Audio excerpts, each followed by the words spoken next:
plata o plomo.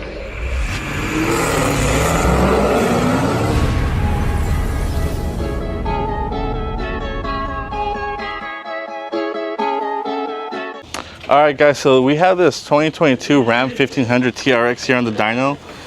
This is one of our customers. His name is Josh. He brought this from another shop.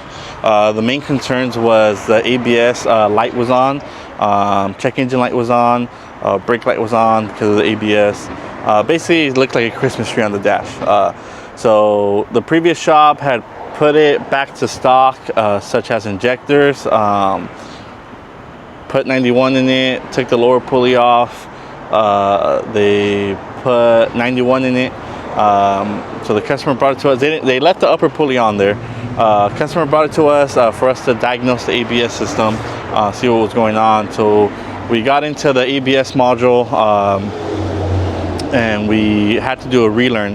The ABS module, the body control module, and the PCM were not talking to each other. The ABS module had unlearned itself, so it was also showing like a different or VIN mismatch. So we programmed all that. We made sure everything was communicating with each other. So we knocked that out. We called the customer up and said, hey, okay, what's the next step? You have an upper pulley on there, but you don't have a tune for it. You don't have a booster pump. You're on stock injectors on 91. You can't drive the vehicle like that. So the customer decided for us to go ahead and put the booster pump on, put the injectors on, and go ahead and tune the vehicle. So that's what we're doing now. Booster pump's already on. We have the injectors on. We read the stock file. Like I said, this vehicle is already reverted to stock. We flashed it back to stock while we were in there as well, just to be 100%. So we sent those files over to Z. We have our base files. We have Umberto strapping it to the dyno right now. So we're gonna do our steps, our baby pull, and then we'll do our full pull, and then we'll make sure everything looks good, and we'll give it back to the customer, and he'll be good to go. The ABS module is all good. It doesn't look like a Christmas tree anymore on the dash. This is the Wrangler that I had on the dyno on Saturday. I'm having an issue with the map sensor. So we have a 2-bar map sensor in there, and it's not reading. I think we have a faulty harness from the kit that the customer brought us, which is Sprintex, because I put a 2.5 bar map sensor and a 3-bar map sensor. It came with a 2.5. It didn't work. The 2-bar map sensor and then 3-bar. So I think it's a bad harness. So I'm gonna have Alex take a look at that and see what's going on with it, so we could get that tuned and get that out of here as well. We got this Scat Pack. This customer brought it from an auction. It was obviously a crashed Scat Pack, but it has a Whipple and it has a stock motor. He just put a new stock motor in it, fuel system. So doing some research, pulling the PCM out, this looks like this is one of our original builds for a customer that we did. According to the PCM, it has our logo and the customer's name on there. So we have to go over the car and see what modifications have changed, you know, whether from the original owner that brought it to us to now the auction to now this new customer. So we're gonna go ahead and tune it, because the injectors the customer put in there when he put the new motor doesn't seem to be the same injectors that it was tuned with. So it's dumping fuel like crazy. So we're gonna go ahead and tune that, and then customer's gonna obviously work on the body panel, but he wants to make sure that the vehicle is running correctly first. And then we have this Scat Pack this customer brought to us. This one is getting our stage 1, but the customer brought us a intake manifold for it. So we're gonna go ahead and install that, but we need fuel rails for it. So I called him up and I told him we needed fuel rails. So we're just waiting for that to come. Those were ordered on Saturday, so they won't ship out to today, which is Monday, and then we should get them tomorrow because we overnighted them. But yeah, we have some cars ready to pick up. So we cleaned up most of the lot. So our main concern is going to be the TRX. We actually have, I want to show you the Trackhawk. Come over here, Abel. The Trackhawk that, well, it's a SRT, but swapped over to a Trackhawk.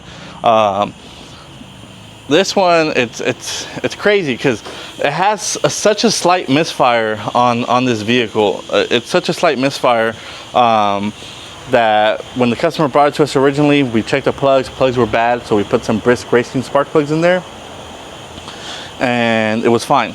Customer took it, he drove it up north, it was fine, but then the misfire came back. Like I said, it's a slight misfire.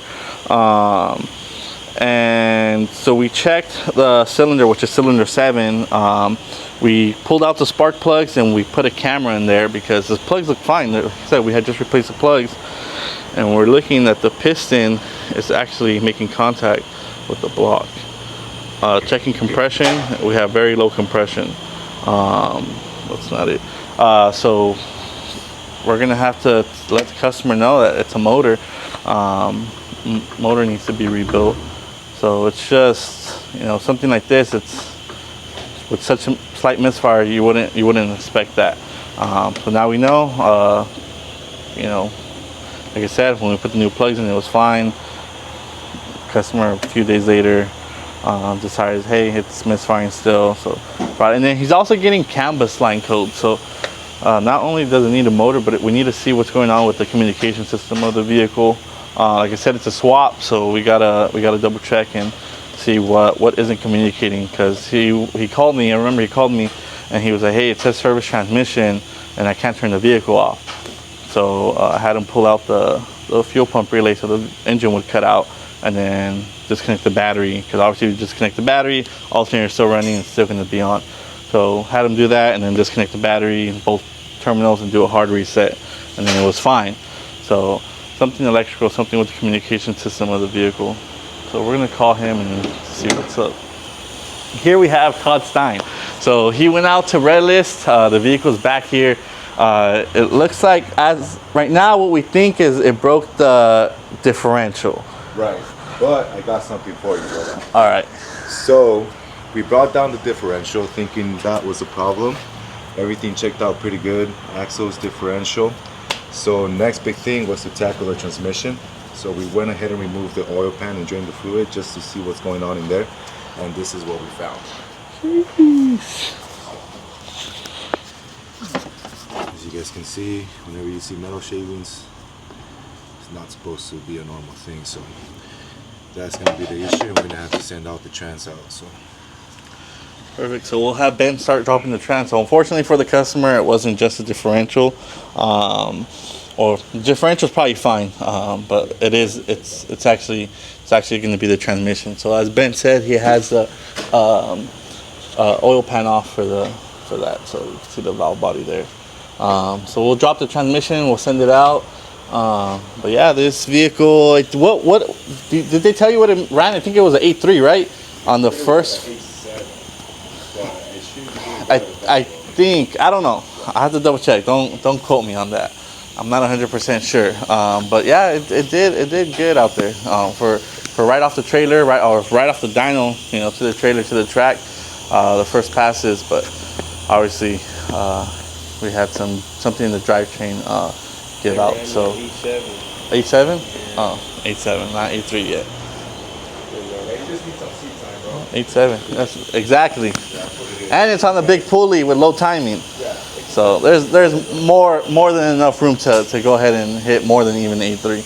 But let's see, what else do we got? We actually have a drop off for a Trackhawk that's coming in right now. So live. Let's see. This is, I think, Elvin is his name. This vehicle came from out of state. He came for a water pump replacement, or he bought it out of state. He lives here in California. It came for a water pump replacement. So we did that, and then we tuned it because it was tuned on 93. So they're bringing it now because customer states he sees some fluid. It's not coolant. He says it looks kind of like oil. What's going on, boss? You're dropping off? Yeah, I'm dropping off. It turns on? Yeah. You go ahead and drop it right there, boss, and then. Tell me to drop. Dale, dale, dale. Dale, dale, dale, dale, dale, dale, dale, dale. Dale. Dale, dale, dale, dale, dale, dale, dale. Despacio aquí, ¿ok? Dale poquito. Dale, dale, dale, dale. Dale, dale, dale. Dale, dale, dale, dale. Métalo. Alright, so this is the Jeep that just got dropped off. So we're going to go ahead and check it out, see what fluid it's leaking. It doesn't look like, it's probably a very small leak because I don't see anything obviously leaking from the vehicle. We don't see anything on the trailer. But yeah, we'll go ahead and check it out and see. I'm gonna probably say if it seems like it's something like, all right, so I think it's gonna be leaking either from one of the seals of the engine, which it shouldn't. I mean, it could happen. I don't, how many miles does it have? But I think it's gonna be like transfer case or something.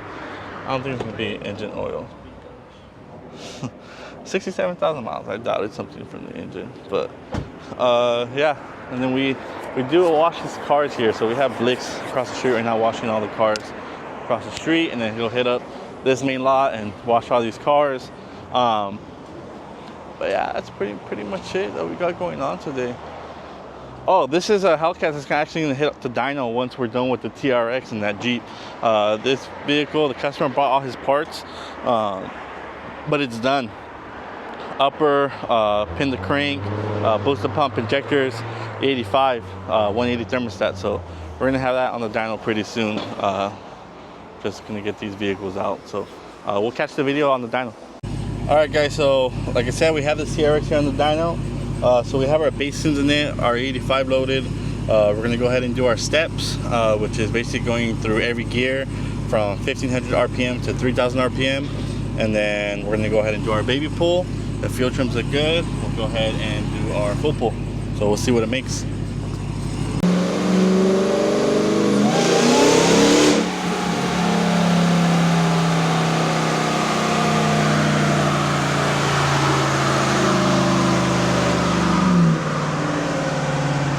Alright, so we just did our steps and our baby pull. Let's take a look at the dyno graph here, see how our fueling looks. So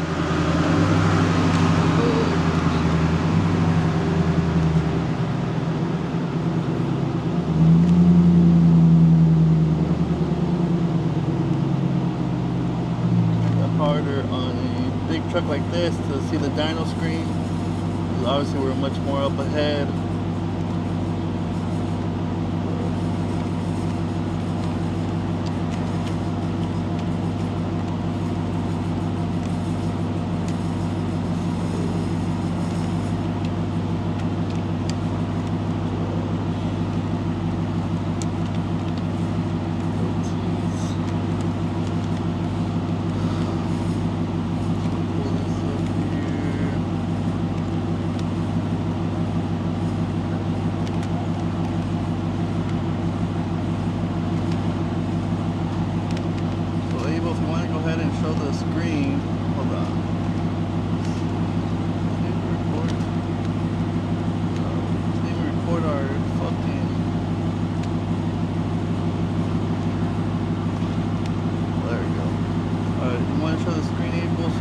On this pool, it made 650. Did I say 652 or 632? What did that say? 650. So 652 on our baby pull from 3,000 to 4,000 RPM. So the fueling doesn't look too bad there. The fueling looks fine. So we're gonna check the log and see how our fuel pressure is holding up, making sure our booster pump is working. Just making sure everything is happy before we go ahead and do our full pull. I think this is probably gonna make like 750. It doesn't have a lower, it's just an upper.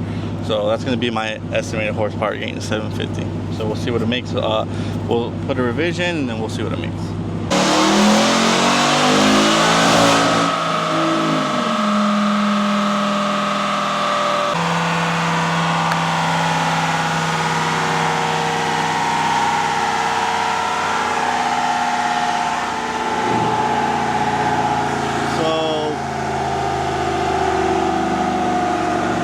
It made 860. Looks like it made 860. You want to show them the graph? So 860, damn. I thought I was gonna only make 750, but it's up there. So we're gonna go ahead. As the log was going, fuel pressure looked great. Fuel trims look great, but I'm gonna go over the log just to make sure. Send it over to Z, make sure everything looks good, and then. Yeah, I think this one is done. So customer could go ahead and start make his way on down and pick it up. All right, guys, so this Scat Pack here that the customer brought to us, that they bought it from an auction, they stated that they had blew that motor, they put this motor in, brought it us for tuning. We noticed excessive like oil from the exhaust, just stuff we don't normally see. So I had one of my techs pull out these spark plugs, and these spark plugs are covered in oil. So right now we have Carlos and Juan going through the cylinders and putting the camera in there to see what we see. Customers say that they did put a different motor in there, but it's not a new motor. So I'm afraid that there might be an issue with the piston rings, and this motor is just not a good motor. So I wouldn't want to tune it, especially with the supercharger on it, if the motor's no good. So that's what we're trying to deem right now, is see what it looks like, as you can see there. So this is something we're gonna have to contact the customer and see what he says and what he wants to do. So we'll contact the customer, we'll show them the pictures and our findings, and we'll go from there. So I'm here with Steven. We had him pull out the plugs. So these plugs are filled with oil. This vehicle came in for a diagnostics on some noise coming from the bottom end of the vehicle. Upon test driving it and putting it up in the air, Carlos found that the transfer case bolts were very loose, so the transfer case had a play in it. So we tightened those bolts. We also see a leak in the transfer case we let the customer know about. He authorized us to replace that seal. And then while driving the vehicle, this vehicle has a cam. I'm not sure who it's built by, but it has a cam. I'm not sure how long ago he did the cam on it. But when driving it, we did feel a slight misfire. So we advised him, we recommend checking out the plugs. And upon inspection, all plugs are filled with oil. So we're gonna probably put a camera in there before we put the new plugs, see if we see anything out of the ordinary. Usually oil on the plugs, Steven, would be what, like piston rings or valve seats, valve stem seals. Yeah. So we'll put a camera in there, see if we don't see anything eye-opening or something crazy, and then we'll let the customer know about that. We'll put the new plugs in it, and then test drive the vehicle, fix that seal on the transfer case, and make sure everything's good. So we'll pick up the video right now when we have the camera in there. All right, guys, so the Sahara we had on the dyno the other day, we had to take off the dyno because we were having issues with the map sensor. We changed the map sensor to a 2-bar, 3-bar, where we're still having issues. So we changed out the harness that comes with the kit for that map sensor, and that seemed to be the issue. So we're gonna strap that back onto the dyno, go ahead and do our steps, our baby pull, and then if everything looks good, do our full pull, and we'll get that out of here, and then continue tuning the other cars we got today. So we're gonna get that strapped onto the dyno right now. We also have a Scat Pack that we were talking about yesterday. This Scat Pack was bought at an auction, and we had to let the customer know about the oil in the spark plugs. So we went ahead and got authorization to do the valve stem seals as well as the spark plugs. And customer wants to go back to stock. So we're gonna put a stock intake manifold on there, take the Whipple off, take the fuel system off, put the stock tune in there, and then he'll be able to get that go. Because I guess the customer bought it to just resell it and he wants to sell it as stock. But yeah, that's pretty much it, what we got going on. So this is one of our good customers. This is Kamal. This one it has a Trackhawk swap or a Hellcat swap on it. We also put a red-eye motor in there. So it had already a swap, but the motor was bad when he bought it. So we put a red-eye motor in there. Now we're taking off the Hellcat supercharger. Gonna put a 3.0 Hellcat supercharger on there, or Whipple supercharger, I should say. Sorry about that. So we're having Ben do that. And then we'll go ahead and get this out on the dyno as well, and we'll see what that makes. We got Escobar here. That is waiting on some brakes, because I want to show you guys high horsepower. You always want to double check everything. Look at his rotor. See the rotor cracked? So we always double check the car before any races, and luckily we found that. So we're waiting on a rotor for that as well. Some suspension modifications we're doing to it, some adjustments. pretty much it that we got going on. This is the one we just pulled off the dyno. We're gonna have Steve put the drive shaft back on, and yeah, that's pretty much it. We got a lot of Jeeps. We got a lot of Jeeps here, so we'll see what else we do today.